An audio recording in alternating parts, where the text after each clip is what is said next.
foodies, welcome to yet another wonderful, amazing edition of Tufumbe. Wano ku Spark TV era nga bampita Dorina Sasira nabagamba buliwe mundaba nga ndi mufumbiro lyange ng'omanya nina kyembaletedde, nina kyendabyeyo oba kyenkopyeyo ne ngamba kanzi jenchi bayigirize. Remember siri professional naye nga njagala nnyo okulya. I'm a foodie, so hope you're also a foodie wherever you are.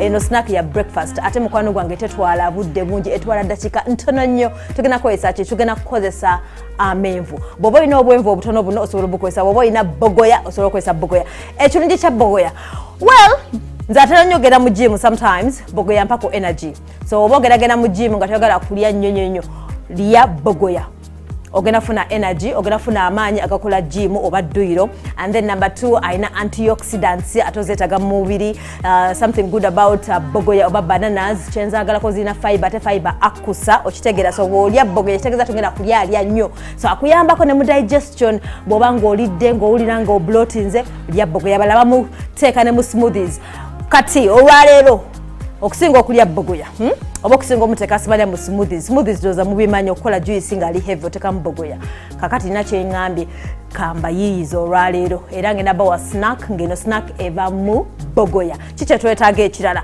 twetaaga oatmeal doza mujjukira oats zaffe oats nabagamba oba toyina ssente zigula oats eziri mu park nga toyaga genda mu supermarket kyangu nnyo gwegenda enakasero bajja kupimira kati waliwo difference waliwo oats eziri instant in that wetaaga amazzi agoocha n'oteeka mu kikopo n'okuba booti ne bijja otegeera kati zo size twetaaga zino oats zino zofumbako katono era bw'oba ozifumbye tewetaaga dakika nyingi dakika 2-3 nyanga ng'oweetusako ekintu kyewetaaga te oats ziyamba nazo zirina fiber ate zikusa what else zikuyamba okusala ku mugejjo so you get to maintain your weight oba ng'oyagala kusala omugejjo oats zikozese and tulina n'amagi gaffe wano okozesa amagi gonna gwetaaga oba yellow yolk whatever and wano eŋŋano n'ebisigadde ngenda kuba mbibagamba naye katusooka tufokasinga ku kintu ekisooka kono segment esooka eya Tufumbe tugenda kola snack naye ng'eva mu bananas gwogenda mu katale n'ogula bogoya togula bogoya ayengedde nnyennyenya ajja kutawaanya so make sure that hands clean ndoza nga bwe tukikola bw'omala okunaaza engalo zo ezange ziri spotless very clean then making sure ne bogoya wo ogenda mwozaako kuba ngenda mwozezaako dda okuma obudde alright so welcome to the show once again katutandike so twetaaga bogoya nga bwe mbagambye ogenda funa akambeko nga kayonjo osooka okola otya osuse bogoya ono kati ngenda sooka mususe muteeke wano ku bbali making sure engalo ziri clean kuba mukono kino kyakulya njakibajjukiza so after doing this kasomala okujjako ekikuta kya bogoya nagenda ku step ejja kujja kati kula step by step ngenda kwata bogoya asooka muteeke wano ku bbali what do I need sagala mukwatako wadde engalo zange nnyonjo naye sagala mukwatako so ngenda kwata bogoya wange muteeke muno so bw'omuteeka muno hope you're following ogenda kwate wuuma omunyigenyige mu booti very easy sino kyenkola nawe osobola okikola gwali ewaka we turn your kitchen into a restaurant twagala mwagala effumbiro bannange si kubeera ng'olina bogoya nga ali awo nogamba bannange omuntu ali eki ku breakfast kumbe ebikozesebwa biri mu ffumbiro lyo very easy okay so making sure nti nokola consistency nze ngenda kukozesa wuuma naye obanga osobola okukozesa jjiiko itsoke nze ewuuma ennyanguira in these cases okay so after that ogenda funa either akataasa oba esepiki oba bowel omuteeka muno separately ogenda kukwata amagi ngenda kuteekamu amagi 2 so okuteekamu 2 so oteekamu 3 kyonna kyoyagala kawe mbagambye nti ndi nzekka right tugenda kukwata oats zaffe tuziteeke muli hopefully mu followinga tukola step by step wano ku Tufumbe bw'omala ng'otabula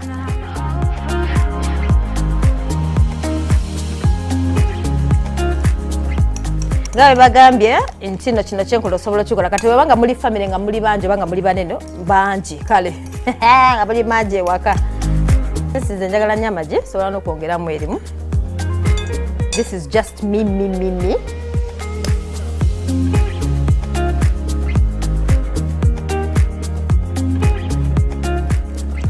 Okay, so bambi toteekamu sukaali, toteekamu omunnyo. This is enough. Kino kyenkola nawe osobola kikola kintu kyangu nnyo.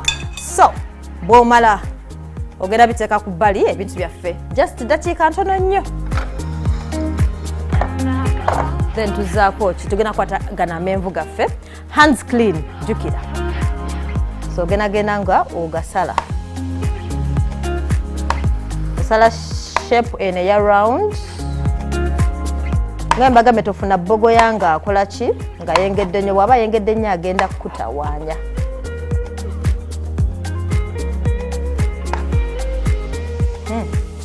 So omala busala mu shape ya round tudda ku step eddako yeeriwa tugendagendaku. Bw'oba olina sigiri yeno moment, bw'oba olina make sure nti eri ku low heat. Bw'omala ng'oteekako buto ngenda teekako buto nga mutono manekasire mu followinga tukola step by step wano ku Tufumbe. So ngenda kukwata bogoya wange hands clean, alright? So ngenda kukwata bogoya werengo mlininga up like that.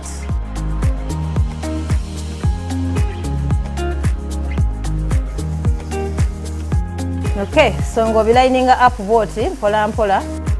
So kakati wabanga muli banji chokola o making sure tino bogoya gwoba osaze nga judde the whole bwaba saucepan oba sepichi kandi nkozesa non-stick pan ze kino kyenkoze. Alright, so after that tukyali ku low heat ngenda kwata paste wangu oli bwati bwafaanana. Alright, hopefully mu followinga kati ngenda muyiwako wano.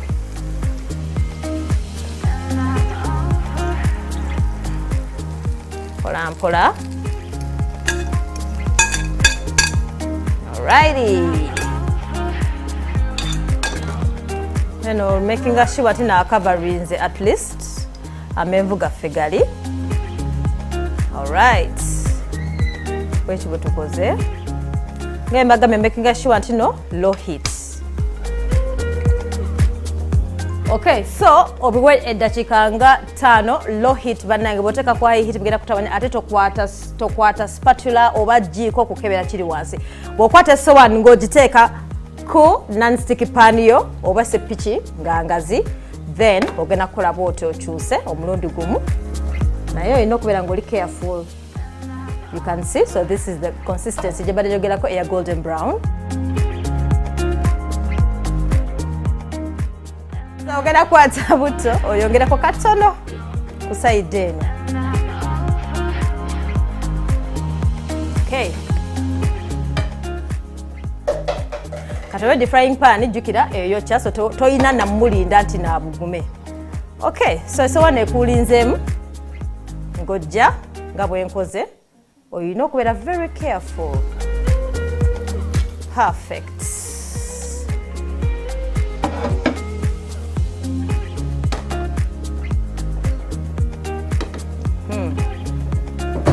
Era still ng'oba eddakiika nga 5 ngenda kubikkako again katono nnyo.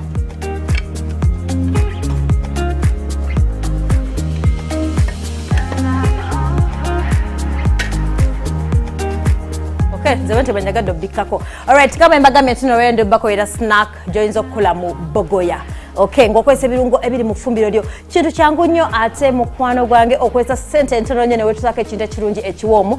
So ekintu ekyakingendo bakolera mu segment eddako nabagabe tulina segments bbiri definitely olwaleero. So segment eddako ngenda bageeza engeri gy'oyinza okukolamu snack endala naye nga this time snack ogikoze eki ogikoze mu chicken breast oba katugambe enkoko.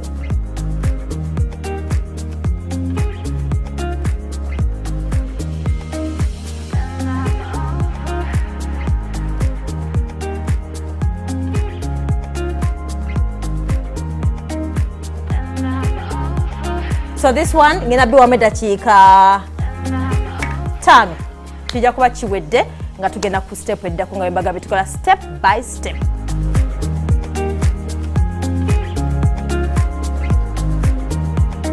Alright, so kakati eddakiika 5 nazo ziwedde this other side. Nabagambye nti nno olina okumakinga sure nti no be low heat, so bibino byenfunyeemu.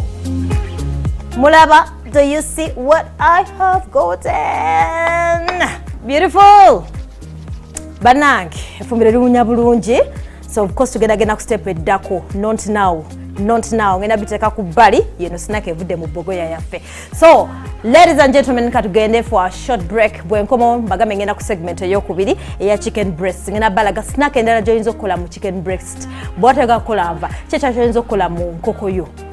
Katukomewo. Remember, the show is proudly brought to you by Chiko Muchuzi Mix era gabampita Doreen Nasasira. Thank you for watching.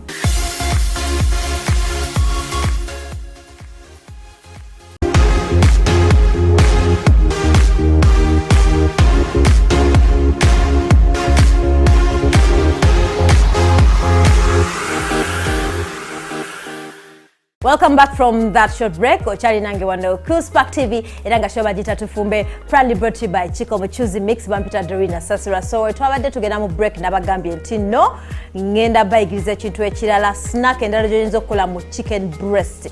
Mu segment ya sauce nabalaze engeri gy'oyinza okukola mu snack mu bananas oba mu bogoya. N'oba olina buno obwenvu obutono bangambye babita ndiizi osobola okukikola. Kati nze nasazayo okukozesa bogoya. So segment eddako chicken breast. So wetaaga ki? Chicken breast definitely bw'owira chicken wetaaga nkoko. Tokozesa enkoko eŋŋande ejja kulwawo. So okozesa enkoko gye bayita enzungu. Alright, then n'ogula chicken breast oba bw'oba togeze mu katale bangamba n'olaba abasala enkoko bagamba munsalire kino ekifo kino ekyawano nga okutaliimu magumba. Basically wetaaga nkoko omutali gumba. Alright, so wetaaga oatmeal omusanga wonna. Kyokka tukozesa ebirungo ebiri mu ffumbiro lyo. We turn your kitchen into a restaurant. Wano ku Tufumbe show. Tulina n'amagi, tulina ne flour, with flour. Tandika ki kye twetaaga? Chicken breast. Kwata akambeko making sure nti n'owokolera wona wayonjo, engalo zo nnyonjo. Njagala kwebaza abantu abali mu group eya Tufumbe bannange mwebale mukola ky'amaanyi bana ennaku zino beeyigiriza. Era oba toli mu group eyo osubwa. So bw'ofuna chicken breast zo ogenda zisalaasalamu bw'oti. Okay.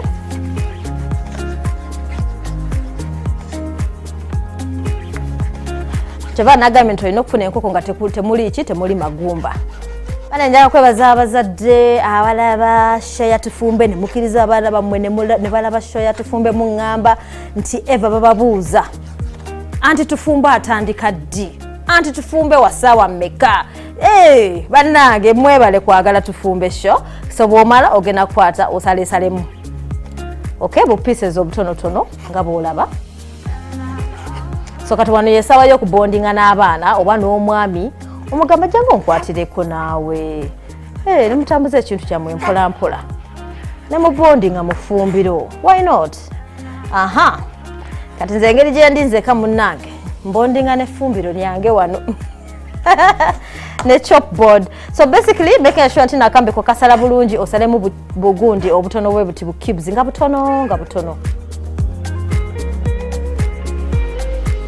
Era njagala kwebaza n'abachiko banange mwebale nnyo kuteeka mu ssente. The show is brought to you by Chiko Muchuzi Mix. Era nga oba akatoyongako wale yangambye yesterday yampeza message nga Doreen gwe muli gwange ogwasoose okulaba show ya Tufumbe nenjagala era ngenda making sure nti buli Ramukaga ndaba show ya Tufumbe. Bambi mwebale nnyo. Mwebalire ddala kulaba show ya Tufumbe wano ku Spark TV.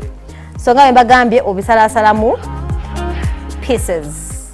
Make sure nti n'engalo zo zitukula mukwano. Tolwaza abeewaka nawe teweerwaza. Wetaaga bu cubes nga butonotono bwe butyo. Basically. Okay, something very small. Ng'osalaasala. Alright, so bw'omala okusalaasala chicken breast zo bwenti nga bwenkoze mu pieces entono ogenda kukwata either kataasa oba bowel oba sepiki naye ng'etukula nga bw'olaba my bowel, then okwate chicken breast. Okay? Jukira tukola step by step. Oziteeke muno mu bowel yo. Inasooka mbiteeke ku bbali wano. Okay, so tugenda ku step eddako jukira tukola step by step. Twetaaga ki? Ogenda kukwata ingredients zaffe zino ze nagambye oba recipe oba spices. Paprika. So tewali formula wano. Ogenda kukwata garlic. And by the way, 1 teaspoon, just in case you're wondering. Then nkute black pepper nenkola ki? Eno yo half teaspoon. Ogenda kukwata omunnyo, twetaaga omunnyo. Okay, so osobola either okupimisa wala wapimisa amaaso. No, so otekamu like 1 teaspoon. N'olaba n'ogamba I think ogwo gujja kumala. Perfect. Then what else? Ngenda kukwata mayonnaise. Kati bw'oba tolina mayonnaise osobola okukibuuka naye nga nze njagala mayonnaise. Nina ensonga yange kale njagala ebeere ng'egonda at the same time ng'eri crispy. So ngenda kukwata mayonnaise osobola omusanga mu supermarket. By the way, lumunja bagize ng'egyoyinza okukolamu mayonnaise ono. Kyangu nnyo ng'okozesa ingredients ez'ewaka. Lumu tujja kikolako. So ngenda kukola ebijiko 3 ebya mayonnaise. Okay? Simple as that. Tugenda kukwata flour oba engano. Kale. Kati ngenda kupima bwenti. Jukira tukola step by step wano ku Tufumbe. Brought to you by Chico mu choosing mix. Ogenda tabula bwoti. Tugenda kukwata tukole ki? Tuteekemu amagi gaffe. Okay, so ngenda teekamu majana naye nabagamba bwe muli bangi osobola okwongeramu amagi.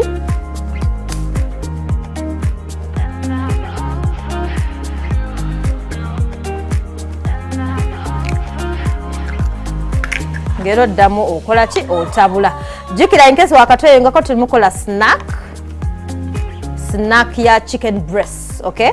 And enzo kubera evening snack by the way. Jokoze mu nkoko. Like waliwo otuka n'okuwa ne kati nina enkoko mu fridge nkole ntya oba naguzeyo enkoko naye kati nkole ntya nga nkoyo okukola okufumba enkoko mu ngeri y'emu. Eva nkoko ya supu ate njokyezaako nedda. Olwaleero nkoledde snack. Okitegeera gy'oyinza okukola mu chicken breast. So after that tugenda ku step eddako.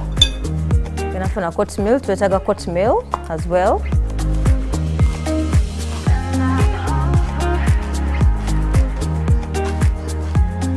Omala omwozaako mukwano tokozesa hot milk nga tumwozezza akabeerako ettaka n'ebiseera ebisinga. Okitegeera ate n'ofumba emmere abantu n'obalwaza. Alright, so n'osalasalamu hot milk mpola mpola. Make sure tino wosalira watukula wokolera watukula omeke sure tino ofumbisa love ebenja bikujikiza byonna wano ku Tufumbe. Era njagala kuddamu okwebaza abantu abali mu group in case ngala kuingira mu group kyangu nnyo. Namba eri awo ku screen. Chokola ongamba bugamino gama dwe njagala kuingira mu group ya Tufumbe. Boyingira mu bannange buuza ebibuuzo wali abantu abali active bajja kuwabula bajja kuwa advise. Kyangu jo so tubeere munaye nga tweyigiriza. Okitegeera tulinayo ne ba professionals munaye nga bali eri nga batuyigiriza so all the time bw'oyingira n'osirika gwafiirwa. Okay, as simple as that. Omala okusalasala hot milk ng'omukwata ng'omuteeka mu ki ng'omuteeka mu mixture yaffe. Okay, so kati osobola either okugratingira muno cheese wo ono mosozera cheese osobola musanga mu supermarket tebamuseera by the way so teweekwasa n'otandika ate bannange naye abanga cheese tomulya obanga tomusobola it's okay. Sagala tonyiigire. Okay, so n'okwata cheese wo n'omugratinga just like this.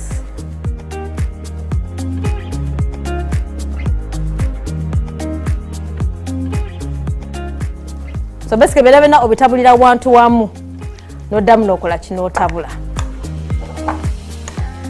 Okay, spices zaffe twazitaddemu ddakati then wano bw'oba olya kamulali waliwo abalya kamulali wano oteramu kamulali ne waterera kamulali obanga bewaka tebalya kamulali then awo okibuukira ddala.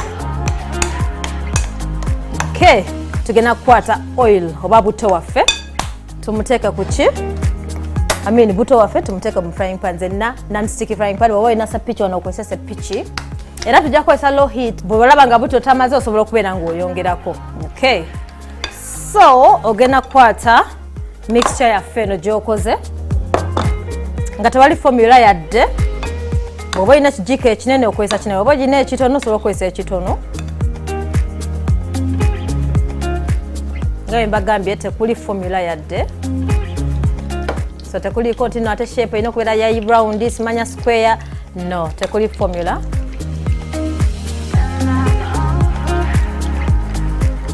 So nga bwe nkugambye kali buli side ogiwe eddakiika 10 oba kisinzira omuliro gw'olina, naye nga bengambye olina okumake sure oli ku low heat so that tebikusirirako n'oba obudde. Ekirungi ky'enkoko eno oyinza ogamba enkoko enajja enkoko egenda kujja, reason being enkoko tumukozesa chicken breast eyanguwa, okitegeera. Kati tujjukira tubusazeesazemu mu pieces. Jjukira mulimu buto tulinga aba deep fries naye si nnyo, eringa half deep frying, okitegeera. So kino kyenkola nawe osobola okukikola. Remember we turn your kitchen into a restaurant. So ngenda kukwata spatula mbere nga nkeberako just in case. Nga mbagambye low heat please, temwerabira. Perfect. Ate nabagambye tekuliko nti bya shape, njagala shape bweti. No. Bw'obanga gwe toyina kijiko kinene osobola okukozesa akajiiko akatono. But making sure nti n'obuto gw'otaddeko amala naye byonna tebina toyina kubidiipingira ddala. Okay, hope I'm making sense. Alright, so nobiwamu obudde butono nga that is it. Ngoddamu okyusa nga wetuusako snack yo.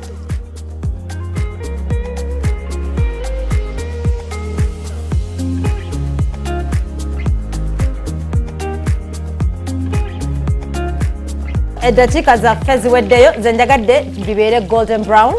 So ngenda kuggyako omuliro. Jjukira low heat, okay? 10 minutes each side biba biyidde. Ogenda kukwata obijjeko mpola mpola. Ngenda teeka kusula. Nabagambye tekuliiko formula nti no shape biki. No. Naye obanga okozesa akajiiko akatono, it is still okay. Tekuliiko obuzibu yadde n'akamu. Alright.